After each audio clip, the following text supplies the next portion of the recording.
Halo Capricorn, selamat datang dan terima kasih sudah mampir. Semoga kamu dalam keadaan sehat. Ini adalah reading tengah bulan ya. Kita akan lihat apa yang kamu perlu tahu sekitaran kamu nonton reading ini. Oke, kita lihat. Yang pertama, tema besar kamu adalah general energy, adalah progression, kata kuncinya journey. Gitu. Journey ini adalah kayak secara sekilas, secara garis besar tuh aku melihat gini.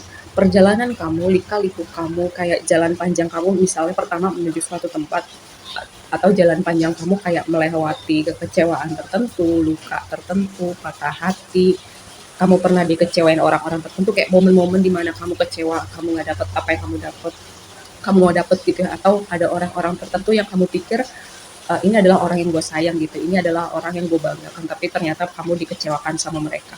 Apapun konteksnya ya, mau misalnya hubungan romantis kah, pertemanan kah, keluarga kah gitu ya.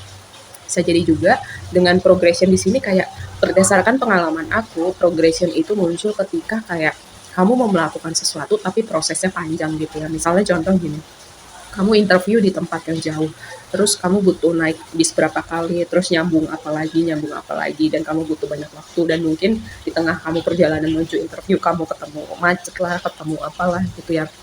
Kadang ada momen seperti itu yang direpresentasikan sama si kartu progression ini, tapi selebihnya itu adalah kayak jalan panjang kamu melewati banyak hal menuju suatu tempat yang mau kamu tuju, atau tadinya kamu nggak tahu kamu mau ke situ, tapi setelah kamu melewati itu semua kamu kayak bisa lihat ini adalah tempat terbaik buat kamu, dan kamu ngerti kenapa kamu ngelewatin banyak kecewaan, banyak patah hati, dipertemukan dengan orang-orang tertentu ya. Oke, selanjutnya energi oracle kamu tuh yang pertama, yang paling atas itu adalah seven chakra tuh, cakra yang ada di kepala kita, kayak antenanya kita menangkap sinyal-sinyal dari alam semesta, komunikasi kayak dari semesta, dari spirit guide, dari angel, apapun yang kamu yakinin ya.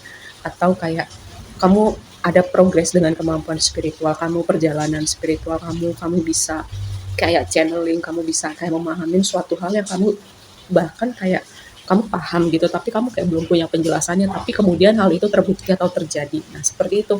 Itu adalah informasi yang kamu tangkap ya dengan cakra ketujuh. Ini adalah cakra 6 dan 7 itu adalah cakra paling spiritual sih menurut aku. Itu ya. Lalu yang berikutnya adalah kartu victory gitu. Victory lalu diikutin storm warning. Tapi ini lebih kepada stormnya itu sudah lewat ya. Aku merasanya seperti itu.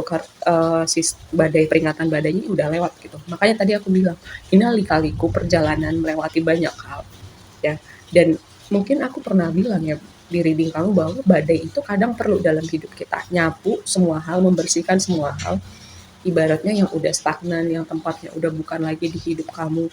Ibaratnya kalau hal-hal itu nggak disapu, nggak dibersihkan dari hidup kamu, kayak energinya stagnan atau kamu nggak bergerak, nggak berkembang gitu ya.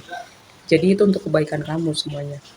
Karena di bawah storm warning itu juga ada kartu death dan key kunci ya. Jadi di kartu death itu aku selalu bilang adalah kartu yang berbicara transformasi. Transformasi itu kadang prosesnya memang nggak selalu enak sih. Ya ketika kita harus berubah, kadang pemicunya itu hal-hal yang tidak menyenangkan. Apalagi kartu sebelumnya itu adalah Ten of Wands dan Three of Swords gitu. Sesuatu yang bikin kamu berat, bikin kamu capek. Kamu nggak perlu belajar tarot untuk tahu ya arti Three of Swords itu apa. Tapi itu jadi kayak pembuka gitu. Jadi pintu untuk kamu ke suatu tempat, suatu situasi.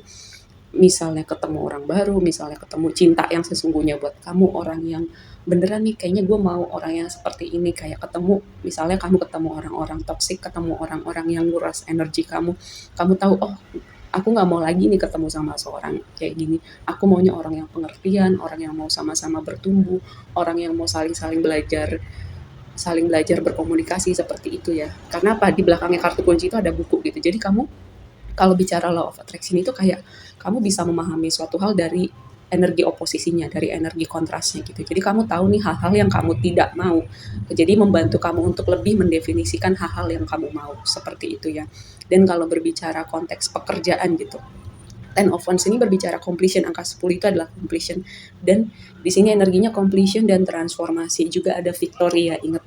Kalau berbicara konteks pekerjaan, apa yang sudah kamu bangun selama ini, kerja keras kamu selama ini, kayak kamu dikit lagi sampai gitu, lika-liku perjalanan kamu ya. kalaupun bukan nggak berhubungan dengan konteks pekerjaan gitu, jalan panjang kamu yang udah kamu lewatin selama ini membawa kamu dalam suatu tempat, kamu mencapai sesuatu completion karena di bawah Ten of Wands itu adalah ship. Ship itu adalah perubahan, transformasi, kayak berpindah tempat. Pindah tempatnya itu ke chapter yang lebih baik ya. Karena tadi aku bilang apa? Ada transformasi dan ada energi badai yang menyapu semua hal yang udah stagnan, semua hal yang terasa berat, orang-orang tertentu yang mungkin gini ya. Kadang kamu tuh kemungkinan pertama kamu tahu tapi kamu nggak mau tahu, terus kedua kamu tahu tapi kamu nggak tahu caranya gimana, yang ketiga kamu kayak beneran nggak sadar gitu bahwa orang-orang ini, situasi ini, kadang kamu nggak beneran nggak sadar bahwa tuh situasi ini memberatkan kamu, bahwa kamu mungkin selama ini berpikir oh ini adalah hal yang benar yang aku lakukan, jadi kamu nggak tahu bahwa sebenarnya itu sesuatu yang berat loh, ini sesuatu yang menguras energi kamu, ini orang-orang adalah orang-orang yang misalnya toksik itu, orang-orang yang manipulatif ya, mungkin karena faktor budaya, mungkin cara mereka mengkomunikasikan hal-hal tertentu terlihatnya bahwa kamu tuh harus melakukan hal-hal tertentu untuk mereka, jadi kamu nggak sadar ya. Dan itu perlu momen-momen triggering, momen-momen kaget, momen-momen badai untuk kamu bisa melihat itu semua ya. Kayak ibaratnya momen badai itu ketika badainya udah lewat semua, terus keadaan udah lebih jernih, pandangan udah lebih jernih, situasi udah lebih tenang gitu, lebih settle, kamu bisa melihat itu semua, seperti itu. Oke, segitu aja dulu readingnya kali ini buat kamu, semoga bermanfaat dan sampai ketemu di reading berikutnya ya. Bye.